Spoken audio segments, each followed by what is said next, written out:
the learner and try to collaborate to each other and practice together. And then after that, try to explain about the content that I already gave given by the lecturer here. And the second, the learner and instructor in interaction. That means that there is a probably opportunity that a student speak with the lecturer. The small communication with the students limited, but that's a really nice conversation with the student and the lecturer. And the last one is a learner and a learner interaction.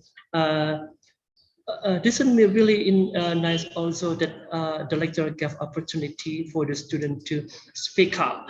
Everything, whatever is it, that they try to say something in English here. Even though they have a mispronunciation or less lack of vocabulary, but they have to try to enjoy how to speak together with their friends in the classroom.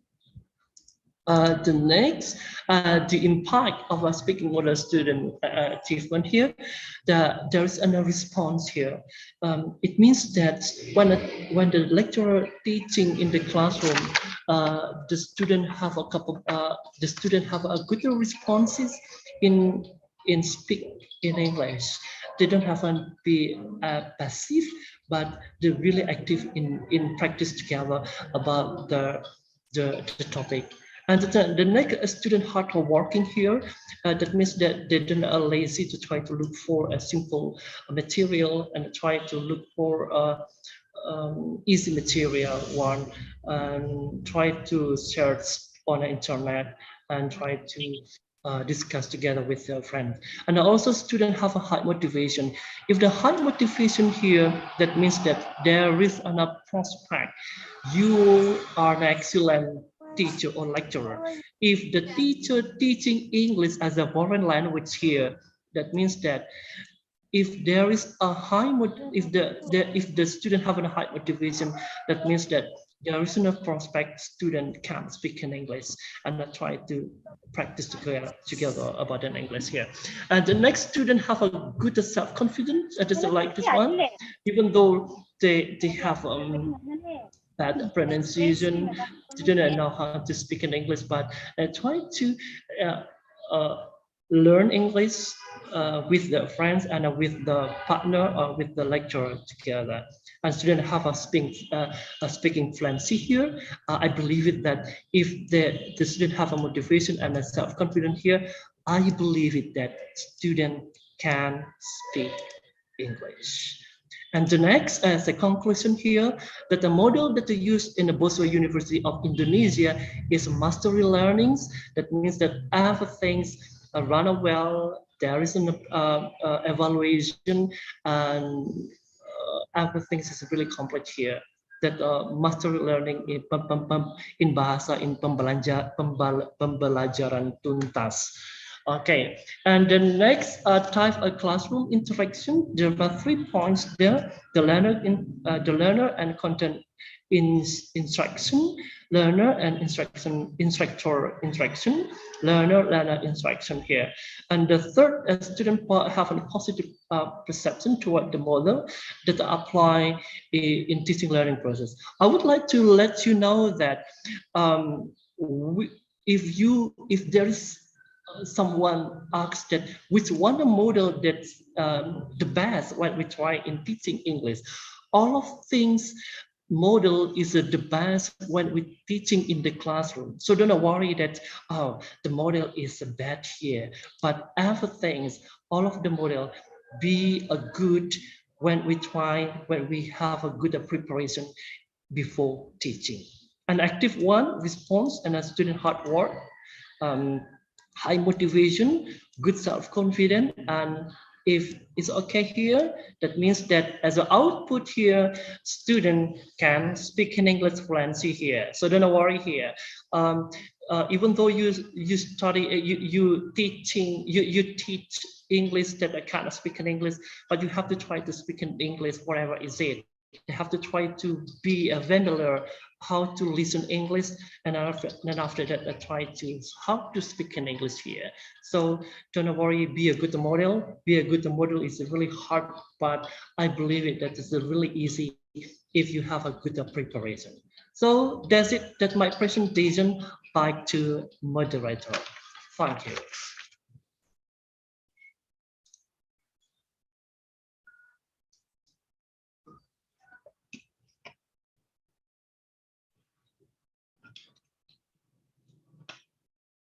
Please, Ibu Norma, time is yours, please.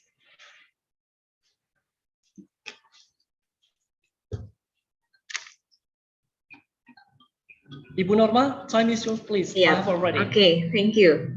Well, thank you, Mr. Ronnie, for presenting your very interesting material on teaching speaking. Well, we still have about 10 minutes, Mr.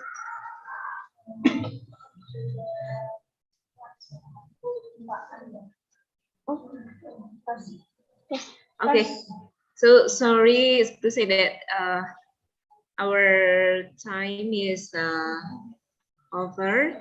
So thank you so much to Mr. Ronnie who has presented the material, and for the participant who will give some question, maybe you can write, you can type your question on the chat box.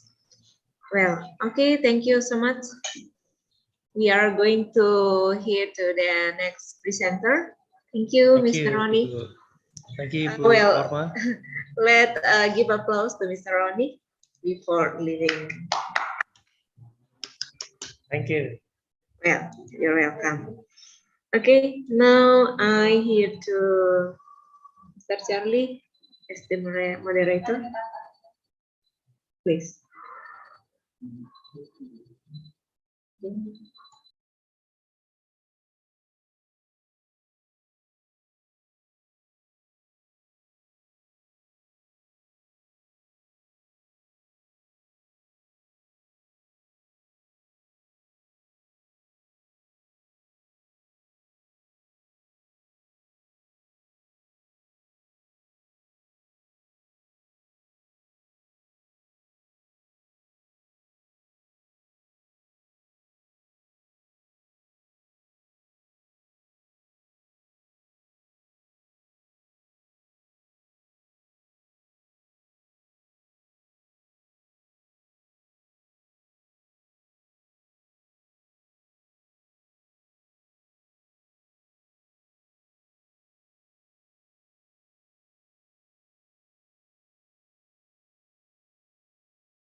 Next keynote speaker, Mr.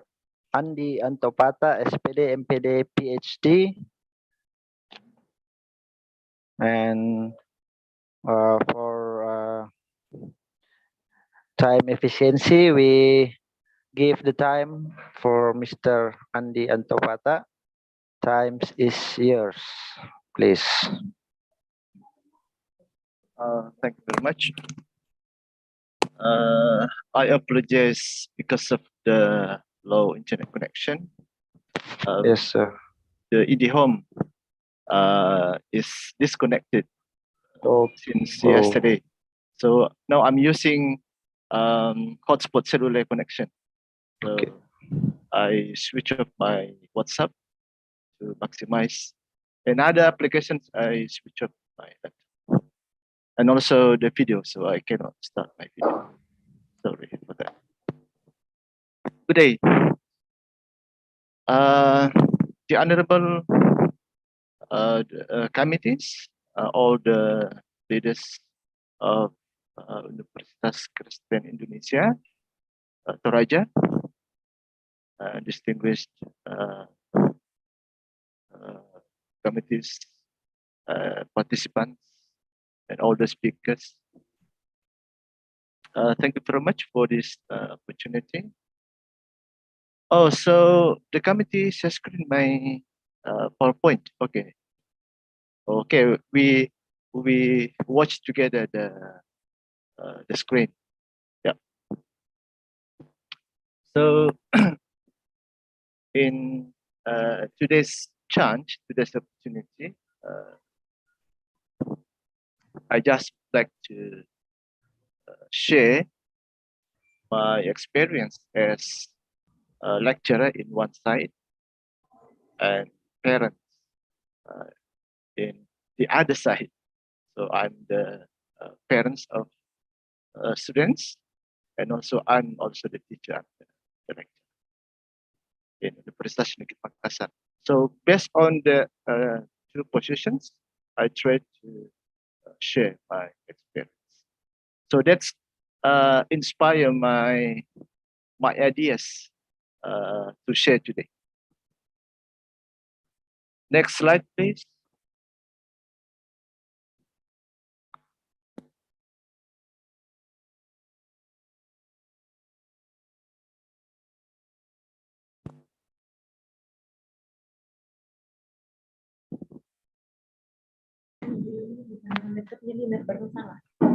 Okay, sorry, sir. We Yeah. please wait a minute. Okay. Okay, yes. Yeah. Go on. In 2019, at the end of 2019 and the beginning of 2020 is the year that the world affected by the COVID-19 up to date. The COVID-19 outbreak has been a drag on development in the various sectors, not only the economic sectors, but also the educational sector. To reduce the influence of the COVID-19 spread, along with the information technology progress in the current area of globalization, the use of information technology in education is required in online or distance learning systems. But actually, there are some positive and negative impacts in implementing the e-learning based on distance learning system. Education policies and the quality of education actually, yeah, we can say still not ready when the implementation of distance learning becomes a real obstacle dealing with during the pandemic. As the solution, yeah, and some studies from various points of view must be prepared when implementing this distance learning system. Yeah. Okay. And some barriers to online learning in the Indonesian education system. Actually, education, yeah, as we have seen, education is the key to human resource development. The problem is the quality of human resources is the key to the realization of Indonesia Goal 2045, which is fair and prosperous, safe and peaceful, advanced and global. Education determines where this nation will meet its future, when it becomes a large nation that is civilized, intelligent, and ready to adapt to the changing times, or become a sick giant who is immersed in its own problems. However, since 2020, education system is very different because of the COVID-19 outbreak that spread to more than 150 countries forcing a collective and cumulative change in the international and national education system, including Indonesia. It is widely said that the world is not ready. We must say the world is not ready to deal with. Excuse me, still, we are still in the barriers to online learning in the Indonesian education system. I have only 5 slides. So this is just the key point. So the explanation is based on the items. So I explain one by one later. Sorry, because I have only prepared for this PowerPoint in a half day. Because I have just organized international conference in 1 month. So I have not enough time to design the the ideal PowerPoint presentation. So this is just the key points. We're still in the barriers to online learning and Indonesian education system. I will give you instruction to go to the next slide. So this is still in the current slide. Sorry. Okay, we go to the first barrier. We go to the first barriers to online learning in the education systems. The first one is the use of online learning media. Offline learning media is more dominant.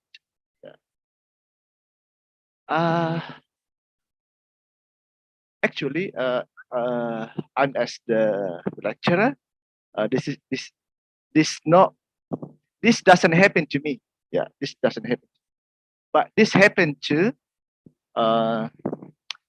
the teachers of my kids.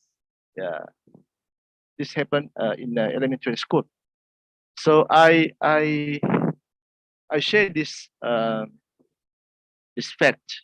I share this experience not only from me but also from not from me as the lecturer, but also from me as the parents, as the guardian.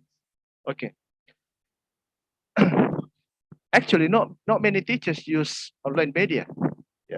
Not many teachers online media, especially for elementary school teachers. And maybe also this happened to university. For senior lecturer, maybe they still use offline media. There's no. I haven't read the result of the research about this in university. But in my personal experience, this happens to my kids. Happens to the teachers of my kids. I have 2 kids at elementary schools. So not many teachers online media, either using the medium of learning conferences or using online learning applications. Actually, teachers use WhatsApp. WhatsApp is online media, but they just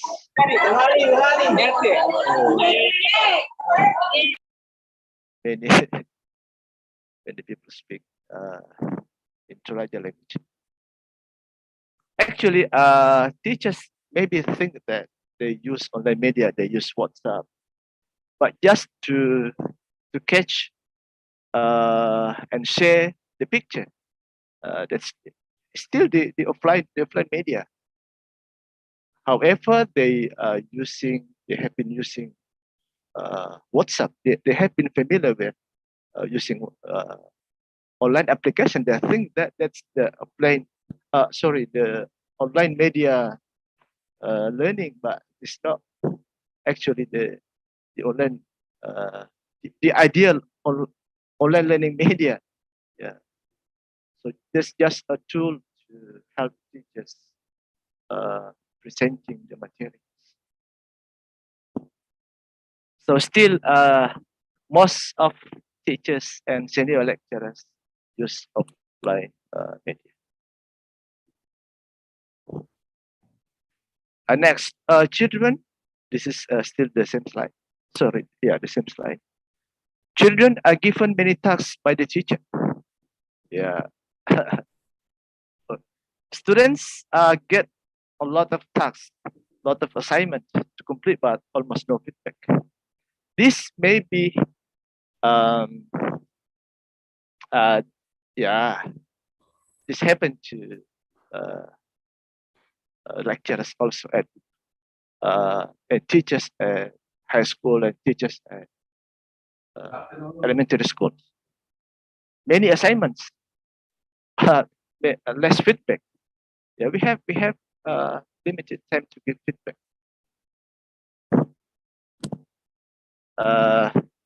Next, the impact of parental work and education on online learning access. Parents' educational backgrounds and economics tend to contribute to the ownership of online learning access. Yeah, students who learn using online media, on average, have parents who work as government employees and self-employed or rich person, as well as a minimum education background of sarjana and high school. In contrast, however, the majority of the students, come from those whose parents worked as farmers and elementary school educated, not submitting the assignment. Yeah, many, for example, friends of my kids, they don't submit their assignment. And also my students, many students, don't submit. I found that they didn't submit their assignment. And this is the last period, the last meeting for giving them a score. But that's the problem. Many assignments still no submission. Yeah, many meetings I found that no submission.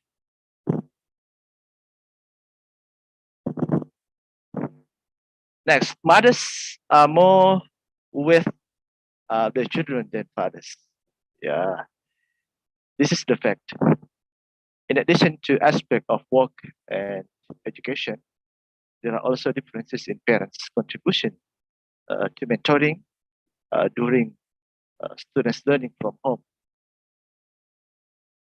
Although home education is responsibility of both parents, but mothers allocate more time than fathers.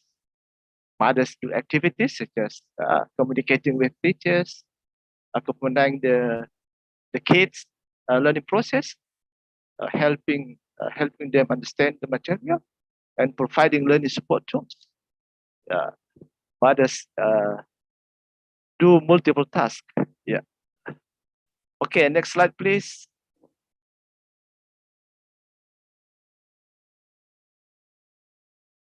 Okay, the positive impact of online learning in Indonesia's education system, maybe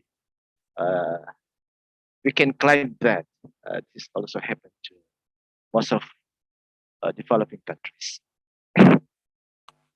But we focus on Indonesia because I haven't applied to the other countries during the COVID-19 outbreak. So this is just my ideas based on my experience. The first one. What's that?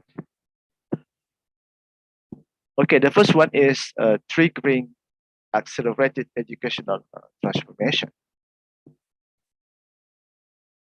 If previously fair-based discourse supporting policies and socialization about the industrial area 4.0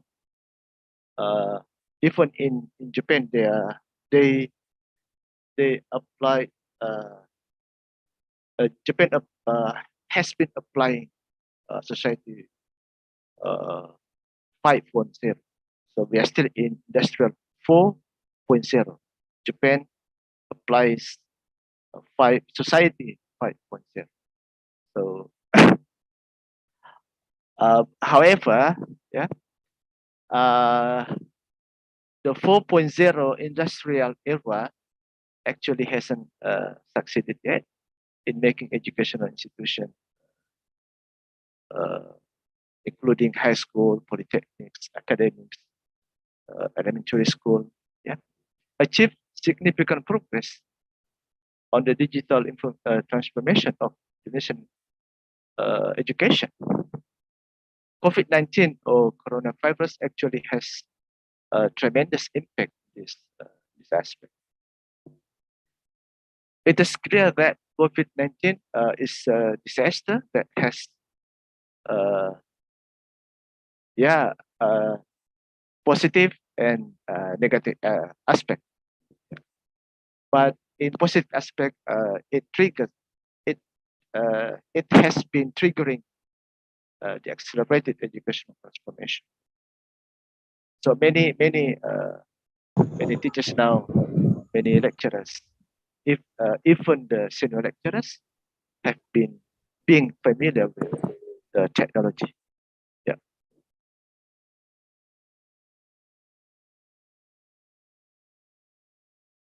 Next, online learning is more flexible, accessed everywhere. That's the positive impact of online learning in education system today. Yeah, because of the outbreak, COVID-19 outbreak. The flexible and distributed nature of the application of e-learning is very visible when e-learning is applied with a good internet connection. Yeah, that's the problem. It requires a good internet connection. Unfortunately, the availability of the technology-based media and internet connection at schools and maybe in universities in Indonesia is still very limited. Yeah, due to constraints such as cost, bandwidth, limitation, and background knowledge that constant readiness follow learning. It includes the computer literacy and computer skills, yeah, technology skills. Even so, that doesn't mean that the opportunity to implement closed e-learning already. An example of the use of e-learning that doesn't always depend on the internet is the application of the third category e-learning that utilizes the computer itself as a working tool. In Universitas Negeri Makassar, we have Sham OK. So Sham OK is actually the developed version of the model. That's actually a model, yeah, developed with some other applications to be integrated in Sham OK. We use the name of the rector.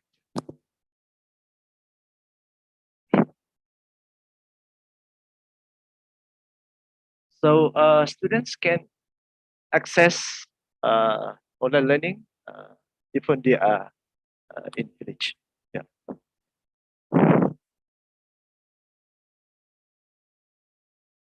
Still the previous slide, please. Yes.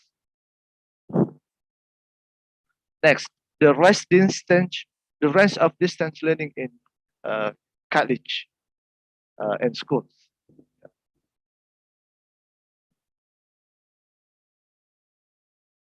Since the issuance of local appeals and regulation on social distancing restriction in anticipation of the widespread of COVID-19 in early March 2020, yeah, many college and schools have stopped face-to-face teaching, yeah, and changed to be virtual teaching. We use Zoom, Google Meet, Microsoft Teams, yeah, Microsoft Teams, instead of face-to-face teaching. Yeah, and many lecturers have been familiar with that virtual meeting applications. Teaching and learning activities are replaced with online lectures, yeah, online class in the form of giving learning materials, discussion forums, assignments, and video conference, giving quizzes, giving online exams, using learning management systems. Yeah, this is all covered by Shampoke application in Universitas Makassar, and I think that I'm sure Toraja also has the application. Yeah, maybe in another way. Okay, brings up many easily accessible online learning applications. Okay, by using information technology today, many young people are utilizing online applications for online learning. Applications that are widely used by students maybe Ruang Guru at elementary school, but this doesn't happen in my kids' schools. Okay, but in many schools, I think Ruang Guru is widely used. Yeah.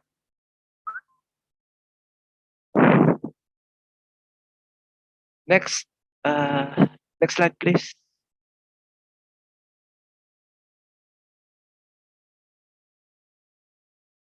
Okay, who handles the share screen? Please go to the next slide.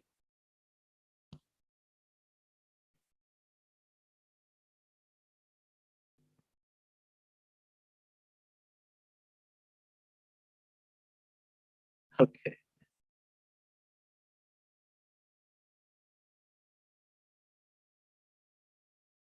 Still waiting for the next slide.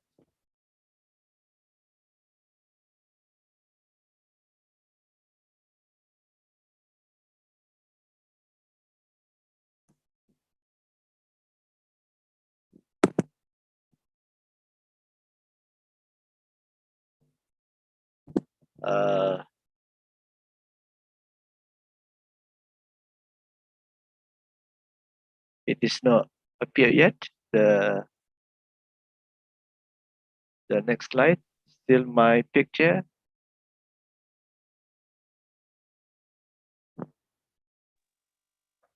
I'm sorry, sir. There is technical problem here. Okay. Yeah. Wait. So I'm using also hotspot cellular. So maybe the okay my presentation Okay. no, it's not clear to all the participants. Clear. Okay.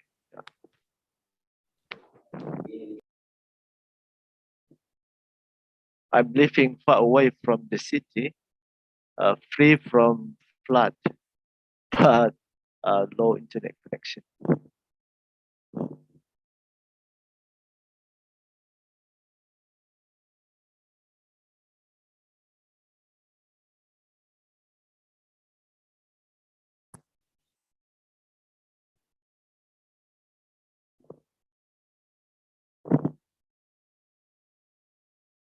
So maybe I remain still. Excuse me, sir. Yeah. Can you share the material from your? Okay. Can I share screen? Yes, yes. Okay. Yeah.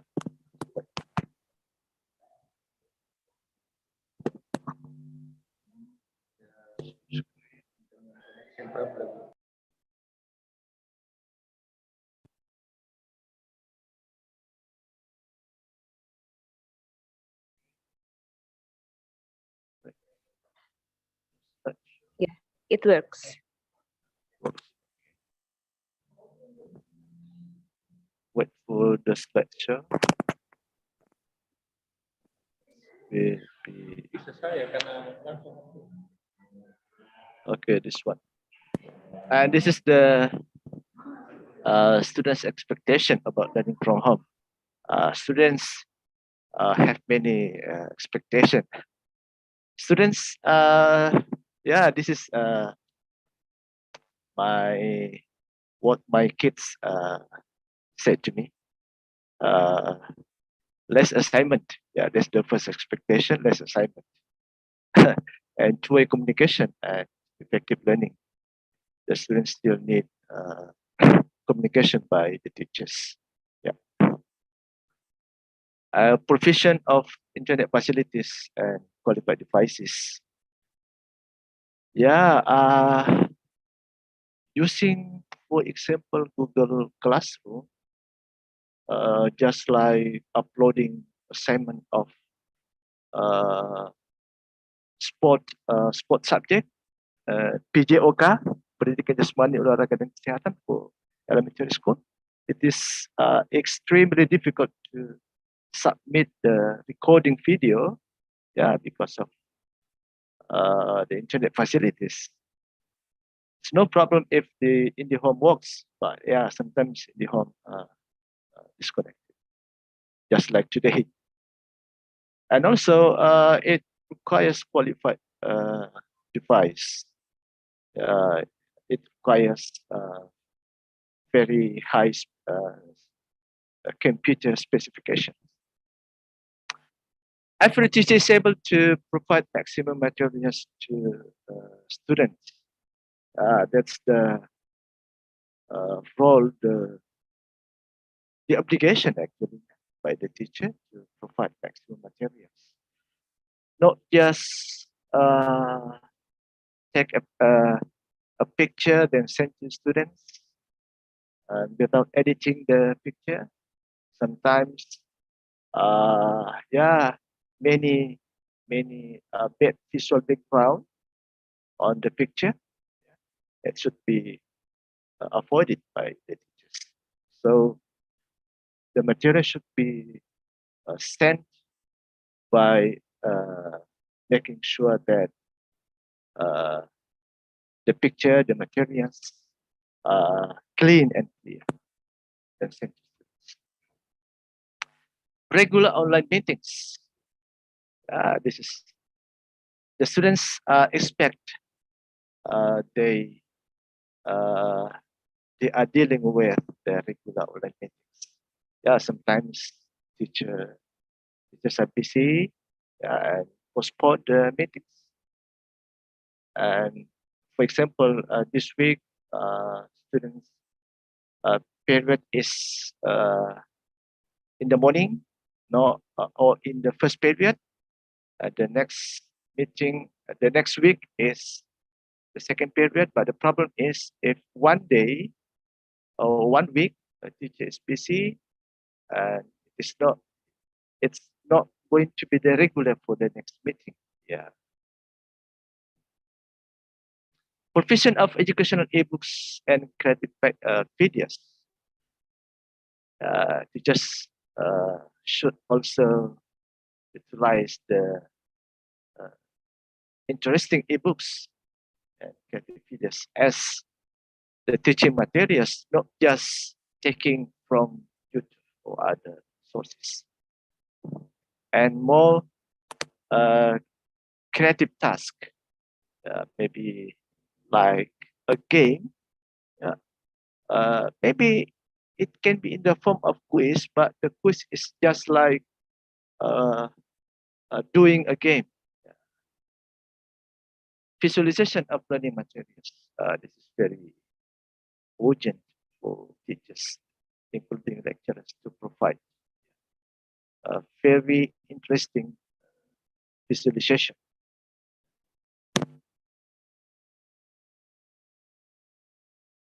Okay, this is the last slide. Thank you very much. And we can still have time to discuss. Just, yeah, share what have been experiencing during the COVID-19 outbreak in terms of we give materials to our students, and maybe we also are parents that accompanying our mentoring our kids to study, to understand the materials, and many roles we can share this issue. Thank you. I stop share. Yes, yes. Okay, thank you for our excellent keynote speaker. Now we give the opportunity to participants who have question for our keynote speaker. Time's yours.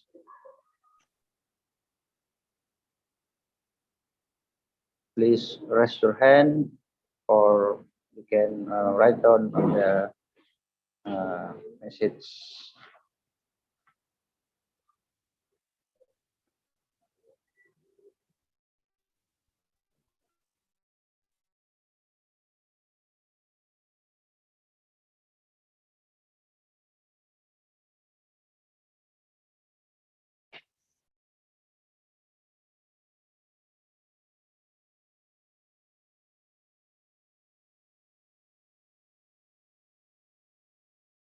Okay, and the internet connection now is going to be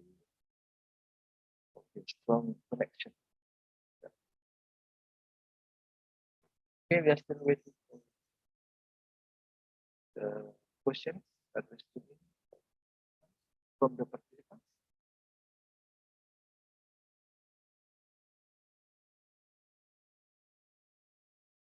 No question.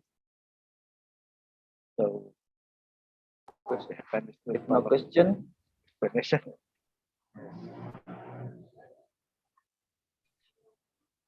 okay. If there is no question, sir, and we say thank you very much for your I'd like to presentation. greet first my colleague in Toraja, Yes. Dr. Nehru Pongsapan. Oh yes, this is a committee here. Okay, are you there, sir? Oh, Paneru. Dr. Paneru Anastasia, are you Oh, there? Mr. Nehru. Excuse me, sir. Lift the Zoom. Go to the toilet. Yes. Ibu Anastasia, Pak Markus. Yes, Pak Markus. Yeah, they are all my colleagues. Yeah, Yes. writing papers on current issue in discourse analysis, Yes. English language education. Me too, sir. I am a student at State University. Actually, I'm not the expert of online learning. Yeah. Because I have been concerning the publication ethics research, academic research, measurement evaluation, and applied applied linguistics, applied technology also. But I'm not expert in online learning because I have been focusing on academic writing, Oh, yes, sir. and the assessment of the academic writing. Plagiarism, that's my concern. However, online learning is part of the academic writing. So today I just share what I have experienced from my kids. So my role as a parent, and also my experience in teaching English in Universitas. This is the last week of giving my students before, but I found this morning that there are many slots that no submission. They are still in. Most of them are still in village, and most of the reasons are no internet connection.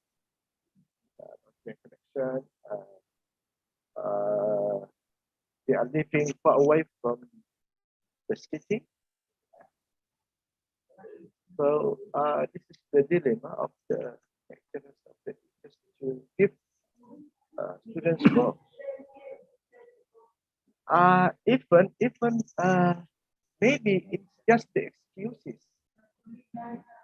Hanya cari-cari alasan.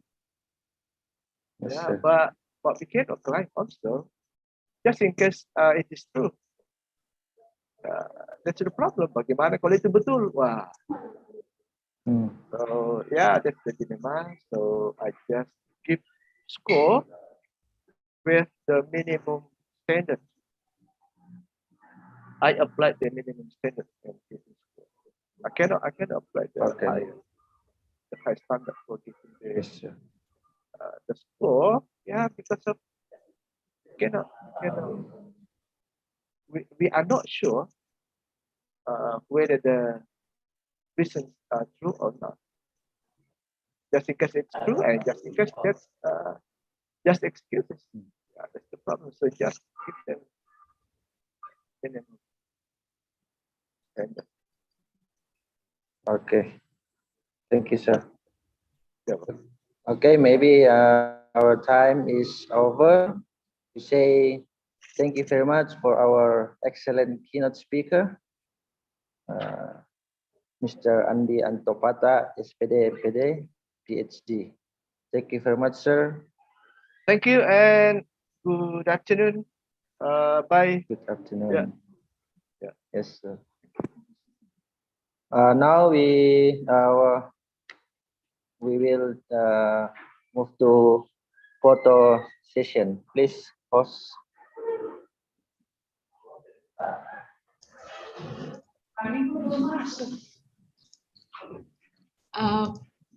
Pak Andi, Sir Andi, are you there? Pak Andi Pata. I'm afraid that Mr. Andi has just left this room. Yeah. So, ladies and gentlemen, we are about to the last keynote speaker for today is Professor Dr. Ardi Marwan, Master of Education. Are you there, sir? Yes, I'm here.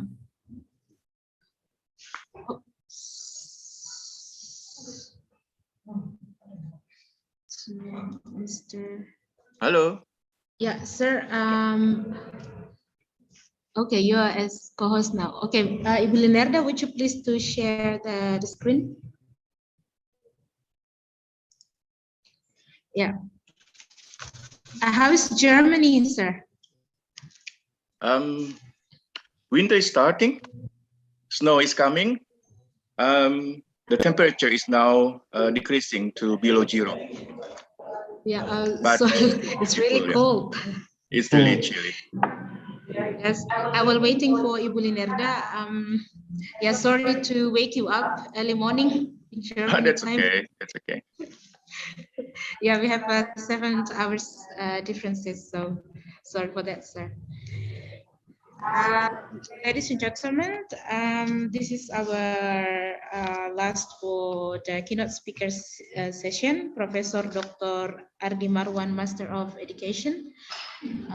Ibu Linerda, can you stop the?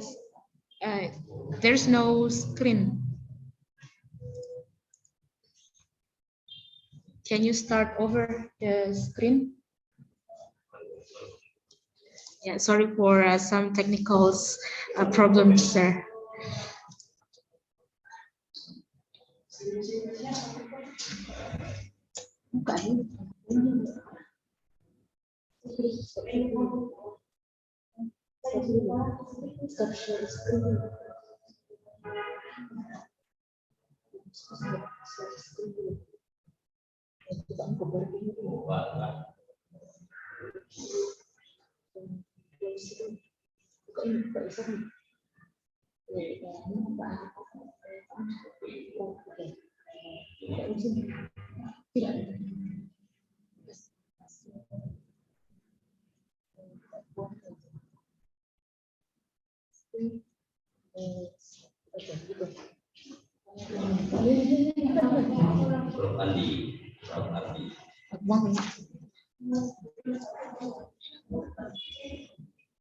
Yeah, okay. Before starting your presentation, I'd like to read briefly about your CV. So Professor Dr.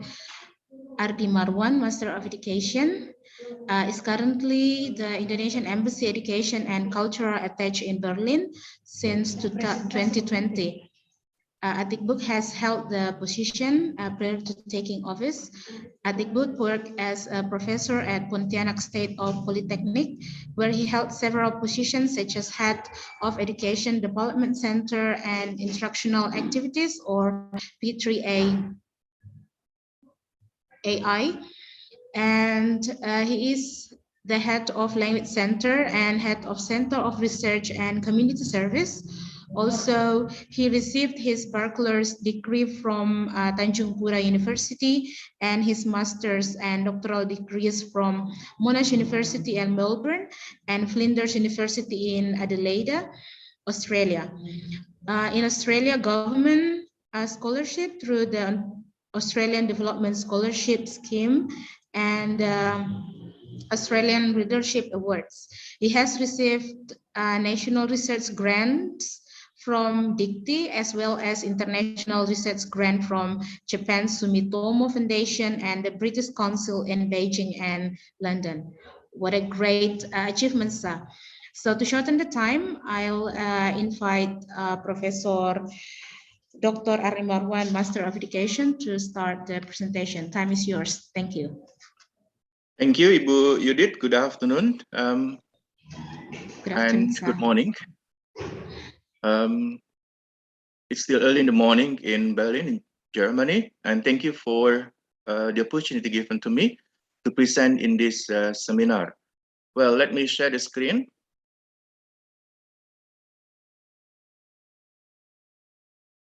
Yeah, in this occasion, I would like to talk about the major issues surrounding the LT and ELL in Indonesian context. So the title is Let's Unpack Some Major Issues of ELT, English Language Teaching and English Language Learning in Indonesian Schools and Universities, and direct our policy and approach towards learners' English exposure.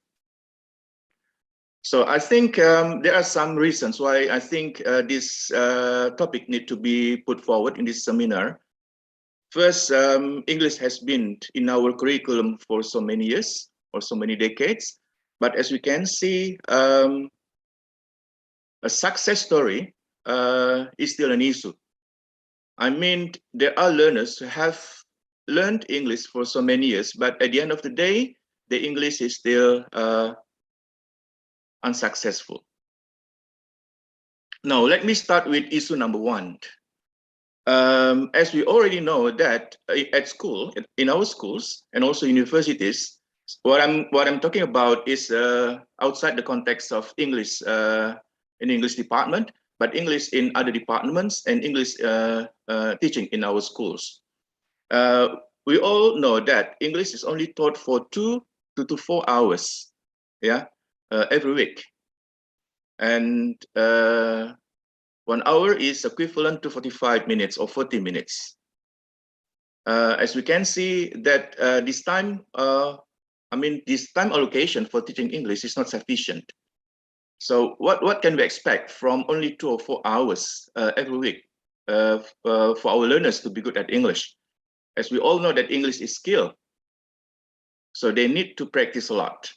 So and also in the context of universities, yeah, they just learn English for 1 to 3 semesters. Yeah, in many study programs, English is only taught for 1 semester.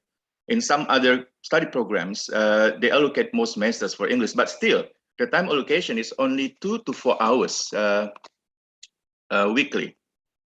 And I also think that it is too much if we ask our students to be proficient users of English by the time they graduate. Let's say we expect them to have the score of 500 in TOEFL or 5 in IELTS.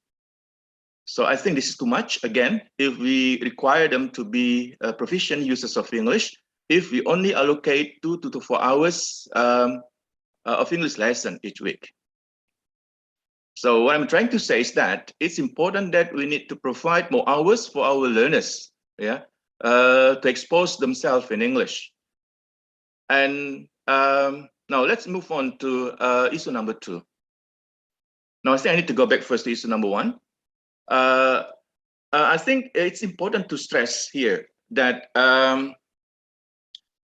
English teaching hours need to be added, but I also believe that it's going to be too much if we ask our school or if we ask our department or our faculty to provide more hours for English and then require other subjects to be reduced in terms of the allocation of hours. So we are not in that position, but what we can do is that we can think of other ways of helping our learners to practice their English, of course, outside their English hours in the classroom. So what I'm trying to say here is that as a teacher of English or as the lecturer of English, we need to make sure that our learners have sufficient time for practicing their English.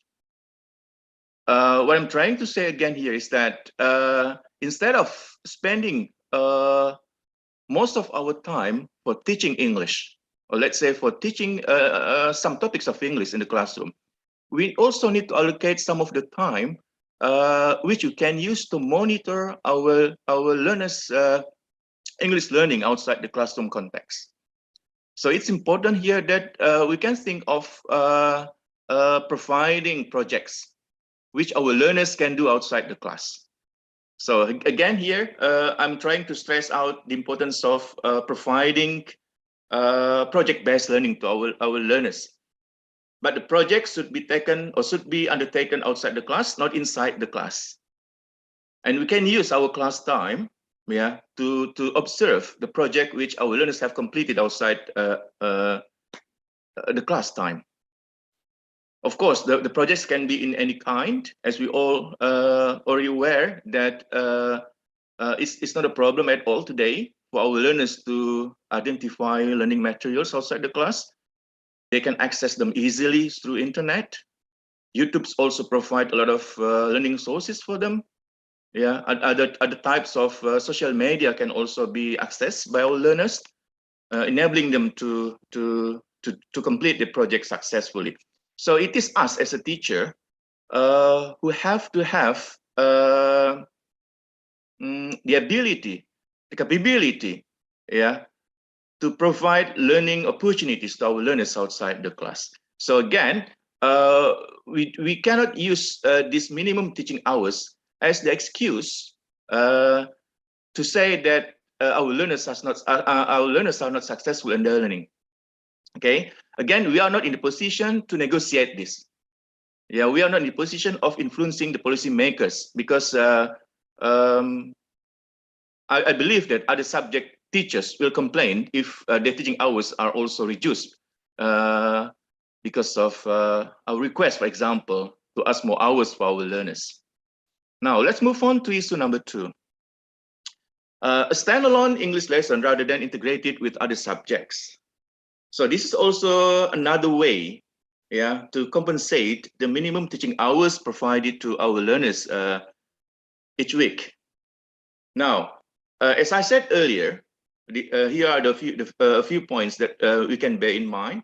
It will be too much if we ask the curriculum to allocate half of students' learning time at school or university for English. So again, this is important to be stressed. We are not in the position to complain. we are not in the position at the moment to ask more hours, yeah, for our learners, yeah, into the curriculum. I think we can do this, but I believe that it's not going to be easy. Or what I'm trying to say is that it's not easy for us to influence the policymaker to make a sudden change. Even if you do so, it will take years or many months, yeah, before this policy can be implemented. So rather than waiting for this change, we can start from now. That is by collaborating with other subject matter teachers. So perhaps it's not going to be easy for us as a teacher to invite other subject matter teachers to collaborate with us. So this is important that the school or university policy enabling English exposure in other subject matters. What I'm trying to say is that it's important that the head of the department, for example, or the principal of the school, yeah, to inform other subject matter teachers to collaborate with English teachers, enabling the learners to expose themselves more in English. So, for example, let's say the teacher of mathematics. Yeah, the teacher of mathematics perhaps can start offering homeworks, instructions in English to the learners, or the mathematics teacher can start asking the learners to access information in English. I know it's not going to be easy, but I think there are no other ways of making our learners learn effectively outside the class other than collaborating with other subject matter teachers. So this is very important that the leadership of the school, the faculty or the university push other subject matter teachers to help their learners access English materials. So as a teacher of English, we can teach English in the classroom.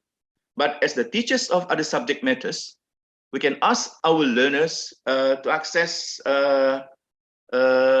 materials, yeah, of their subjects in English. Of course, it has to be adjusted with their English proficiency level.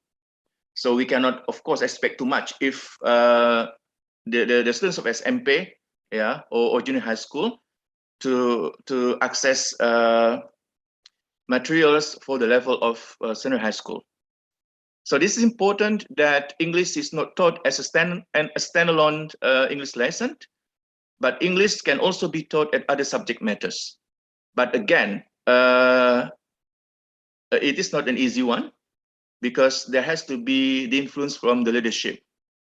So this kind of thing is important to be borne in mind, because exposure is the prerequisite or the thing which is required by learners in order for them to be proficient in English.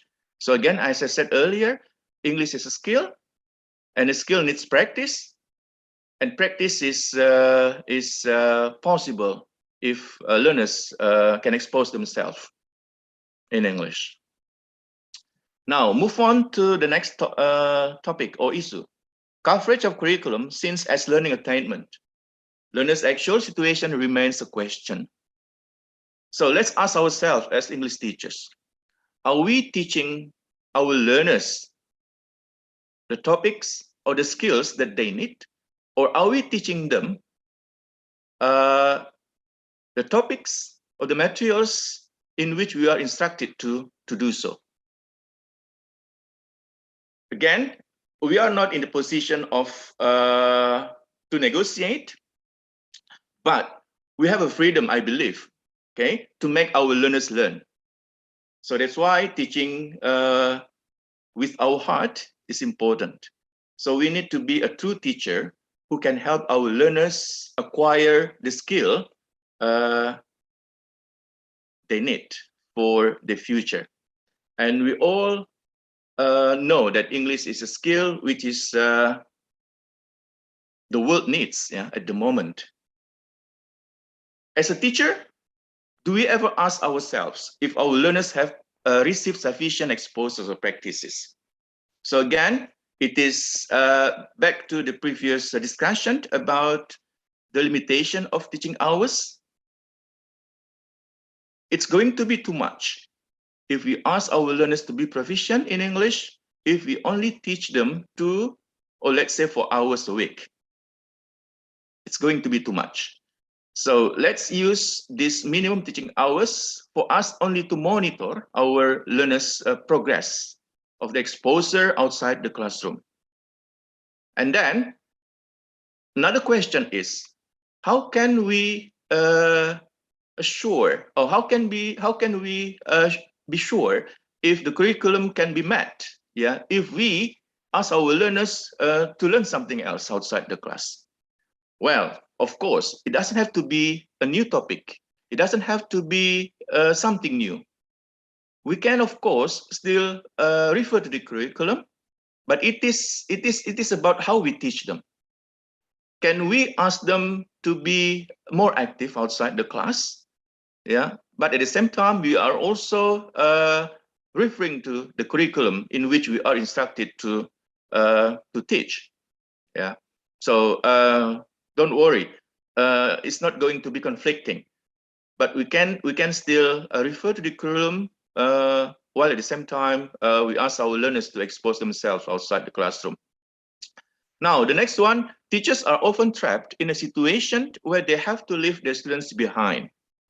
Well, again, it's not an easy situation, especially if we are questioned or we are asked by our superiors, let's say headmasters, principals, or by the vice dean or by the head of department about the progress of our learners learning in terms of the mark they achieve, or in terms of the result of the examination. So the success of our learning is often measured by how well our learners perform an exam. And we are often trapped in this. So very often we are teaching our learners how to be successful in examination rather than helping them achieve the skills that they need to achieve. So again, we are often trapped in this situation and we are often ignoring this. What I'm saying is we are in favor of our superiors instead of our learners. In fact, the learners are the subjects of our teaching, not our boss. But again, it's not going to be easy because the objective means of measurement that often used by our leadership, yeah, to assess the success of a teaching is by the result of examination. Yeah, so let's think about this. So it's important that our learners can learn more outside the class instead of inside the class. So we can teach them still English, yeah, I mean the skills that they need to learn, but at the same time we can also train them to be successful in exam. So what I'm trying to say is that our load perhaps will be higher. Yeah, we need to teach more in terms of these two sides of target. Yeah, the first one is the curriculum and the other one is the learning needs of our learners. But I believe that this one is still doable. And then, as I said earlier, we are not in the position to negotiate with our superior or policymaker, but we can still help our students to experience meaningful learning through external exposure. Now, perhaps you are questioning yourself, why I am always talking about exposure. At the later slide, yeah, I will talk about this exposure a bit further or a bit more. Now, let's move on to the next issue. English teachers, English proficiency. The question is, are they competent enough to teach English? So please don't be offended with this statement. But what I'm trying to say is that this is the reality that I often encounter during my years of experiences as English teachers. Now, let's talk about the Teachers College, EKIP, FKIP, yeah, English department. or Sekolah Tinggi Bahasa Asing. Yeah. Now, the question number one that we need to ask ourselves is, have we recruited promising students or prospective English teachers? Now, what do we do to recruit our students in our department? Have we ever asked about the prior knowledge of English? Or do we simply recruit them because we need students, especially if we are working in a private college? Very often, we recruit students based on the number of applications we receive. So we try to recruit as many students as we can, because our financial situation is really depending so much on the number of students we can recruit. But again, the risk of doing this is we will have problem in educating our students. Now we are going to create English teachers or future English teachers.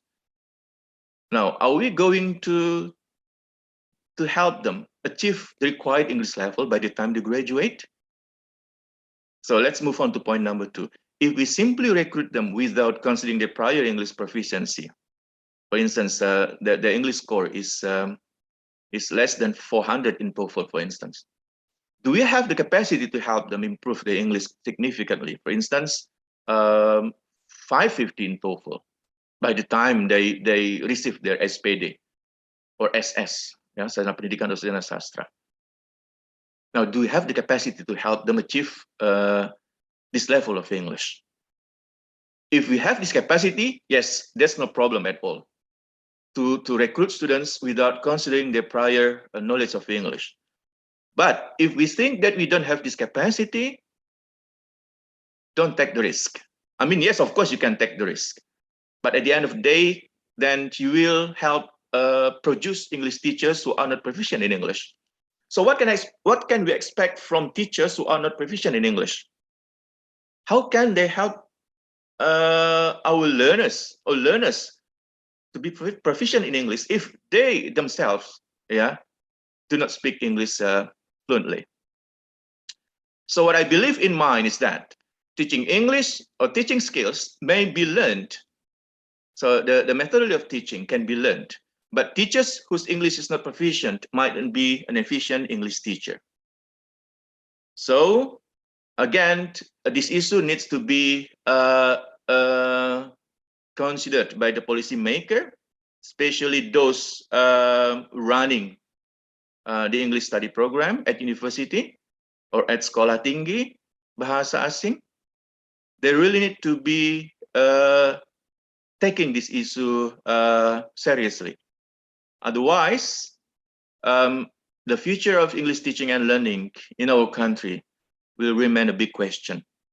So how do we expect our learners can compete at the global level if we don't teach them properly, or if we don't provide them the resources they need, or if we don't provide them with teachers who are qualified to teach English? Now, issue number 5, students' motivation towards English. Theorists have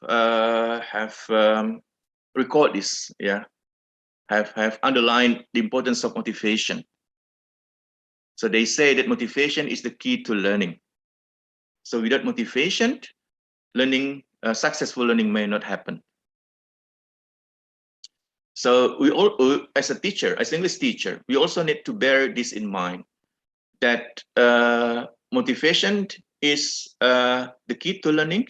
Motivation is the basic thing that our learners need prior to their learning.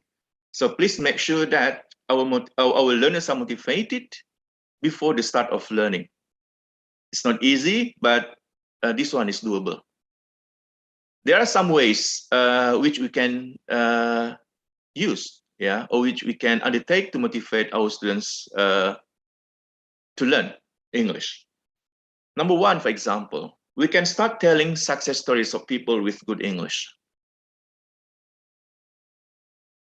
We can start, for example, by saying that English is a world language. Yeah, and then with English you can conquer the world. With English you can get access to wide range of resources, learning resources, for instance. With English, you can have friends from other countries. With English, you can sing English songs. With English, you can watch English movies without, for example, looking at the subtitles. Or we can tell success stories of people with good English. We can, for example, use a public figure to motivate our learners. And then we can also start telling our own experience. As an English teacher, for example, you may have had the opportunity to undergo further studies abroad. This is a good way of motivating our learners. We can show them pictures while we are abroad. We can show them, for example, the picture of snow. We can show them the picture of interesting places that we visited abroad. So telling our own experience is also a good way of motivating our learners. They need to be motivated. So motivation is the key to learning. And then, just like I said earlier, we can also start telling our students about a wide range of opportunity which they may achieve when they have good English. Yeah, for instance, we can start talking about the types of scholarship which they may have, yeah, by the time they complete their high school or by the time they complete their bachelor study in the country. So there are a number of scholarships which you can tell them. Let's say, let's talk about the AAD if you want to study in Germany, or LPDP, for example, for those who want to study in many other countries. Yeah, just like mine. Yeah, Australian development scholarship, or Aminefia for those who want to study in USA, and many other scholarships. Yeah. So I mean, this type of motivational stories is important, and the type of motivational stories can be adjusted to the level of our learners.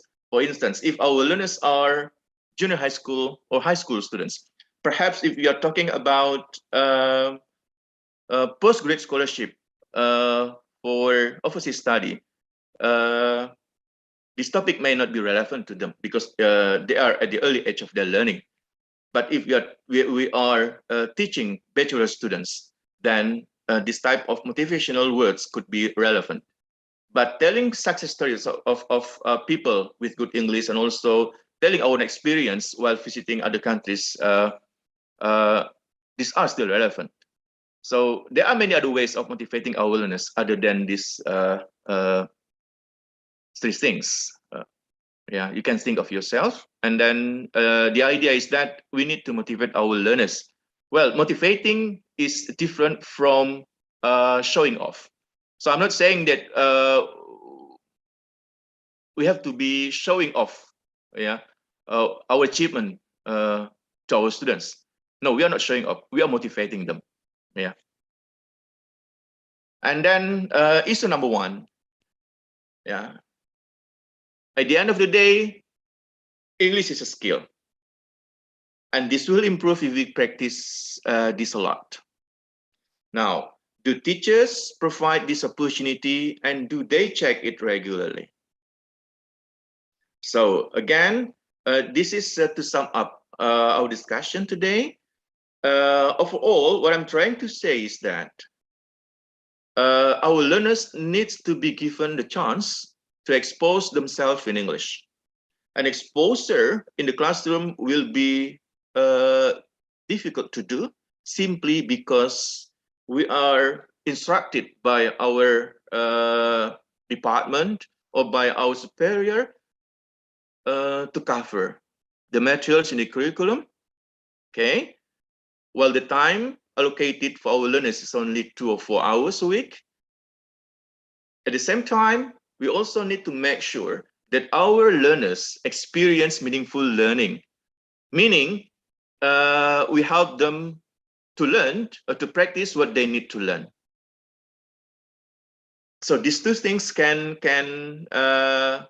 contradict, yeah, each other. So that's why we need to be creative as an English teacher. We need to teach with our heart.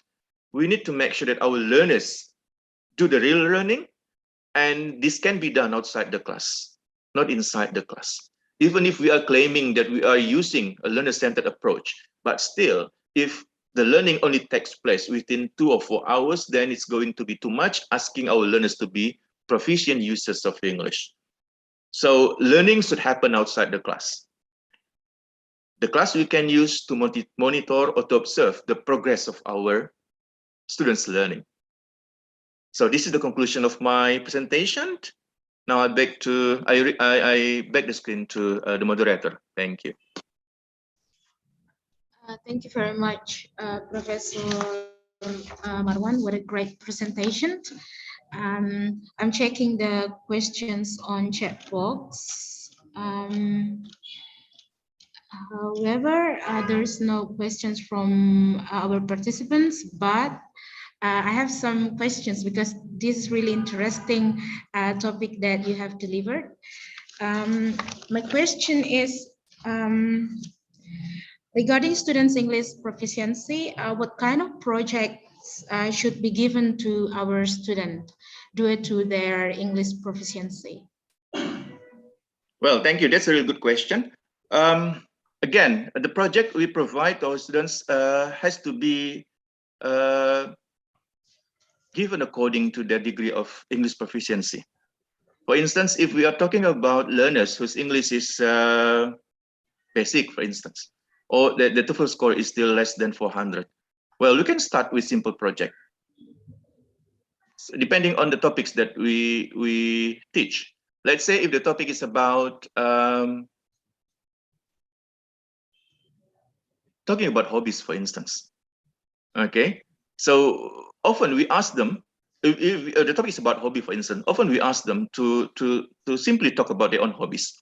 And then we also ask them to ask their peers in the classroom to talk about hobbies. They can ask and answers about hobbies, okay? Well, this is important, this is good. We spend most of our learning time in the classroom for them to speak. But again, let's say we have around 30 learners in the classroom. So how much time we can provide for each learner? All right. I don't think they can spend 2 hours for learning for themselves. I mean, for speaking for themselves. This is going to be too much because other students will not get a chance. So what I'm trying to say is that, why don't we provide them with many hours outside the class?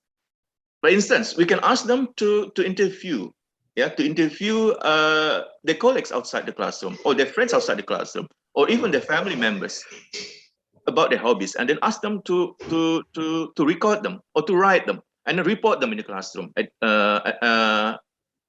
for the next meeting discussion in the classroom. So this is only a simple example, okay? But again, the level of difficulty has to be adjusted to the degree of English proficiency of our learners. So I think that's the answer. Yes, thank you, sir. I still have one more question. Yes. About the ideal hours of learning English per day. So according to your experience, would you please to share for us, 3 hours a especially day. in academic? Yes. 3 hours a day. Yeah. Is that for the academic or just for general English? For both, I believe. Yeah. So I often ask my students to learn at least 3 hours a day, every day, including Sunday. So the kind of learning they do doesn't have to be formal. So what I'm trying to say is that they can, for example, they can start with simple things. Why don't they start to verbalize their daily activities? For example, starting from they wake up. Why don't they try to verbalize their own activities? I'll give an example. Oh, sekarang misalnya jam 5 pagi. Oh, this is still 5 in the morning. Okay, it's 5 in the morning. Oh, too early for me to wake up. Perhaps I need to sleep for another 30 minutes because it's just too early.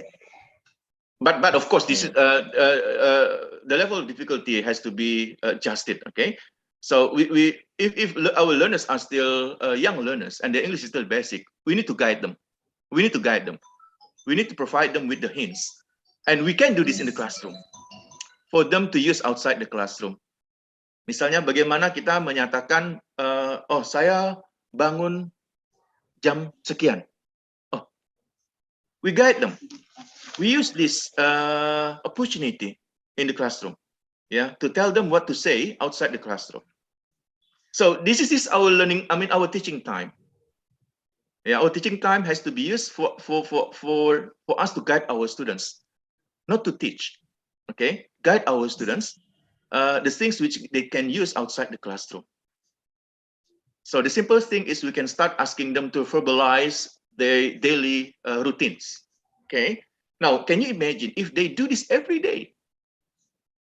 They do this every day to say the same sentences or words. I believe within a week, they will be proficient in the words they are being taught. Then we can start moving to more advanced or more complex sentences. So our job is to guide them and to monitor their learning progress. Well, of course, we cannot expect every student will take this opportunity, but if we can do this, we do hope, let's expect 50% of learners can take this benefit. So it's going to be ambitious if we ask every learner will take this benefit from our teaching. So I often say, let's save one diamond, yeah, rather than we save no one. Okay, so Yeah. we never know there's a diamond in our classroom. Yes, Okay, that's true. we never know there's a diamond in our classroom, and we need to save this diamond. We need to have this. We need to make them grow. Okay, rather than we save nothing or no one. So that's perhaps answer the question. Yeah. Thank you, sir. What a great relief to know about it. Is there any questions?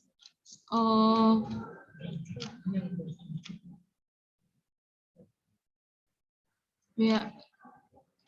Who is raising hands? I think there's someone here who wants to ask a question. Oh, no, no one. Okay. Well, sir, because it's a limited time and time is up for our session, but what a great chance to meet you in this this seminar. And it's such an honorable for me, an honor to be your moderator, and we hope to see you in the next seminar. I would like to thank you and also the committee for inviting me, and I hope that the topics I've presented in this seminar will be useful for each of us attending this seminar. It is, sir. Yeah. Before ending this session, we have a photo session together. Yeah. Open the camera. Okay. 1, 2, 3. Okay. There will be 5 slides, so it will take time. Okay. Ibu Linerda, would you please to have a screen? Okay. The second slide.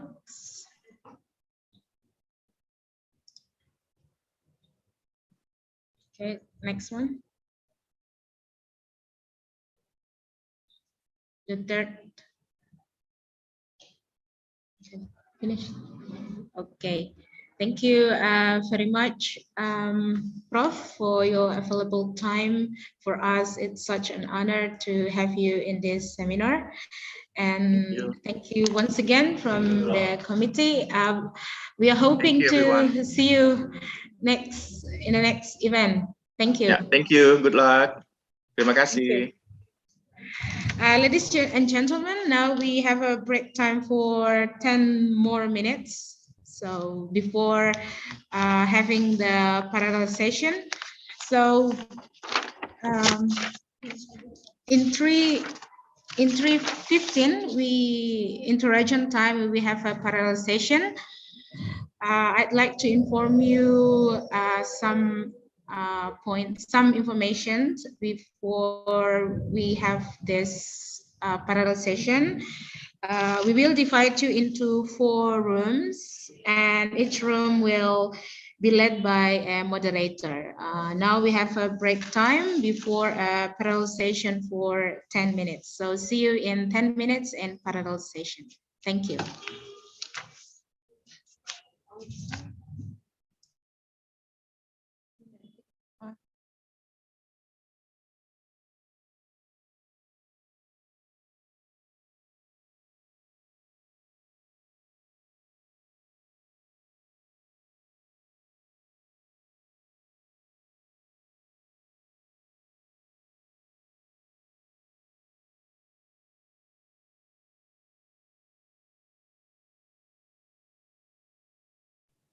Pak Wilson, would you like to? Yeah.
Concerns in Bahasa Indonesia it means berhubungan.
berarti saya diam. Bicara mau. Halo? Ya. Oke. Baik, Bapak Ibu, kita masuk pada sesi parallel session. Berikut yang tertera ada daftar makalah, ada 4 room, mungkin ya terima kasih Pak Wilson. Ada 4 ruangan dan bila ada Bapak Ibu atau yang mau join di room, silakan memilih room yang mau dipilih. Ada 4 room. Untuk room 4 tetap di main room ini, Bu. Jadi 3 room breakout untuk room 4 itu tetap di sini, Bu. Jadi tidak kemana-mana. Oh ya. Jadi room pertama di main room. No.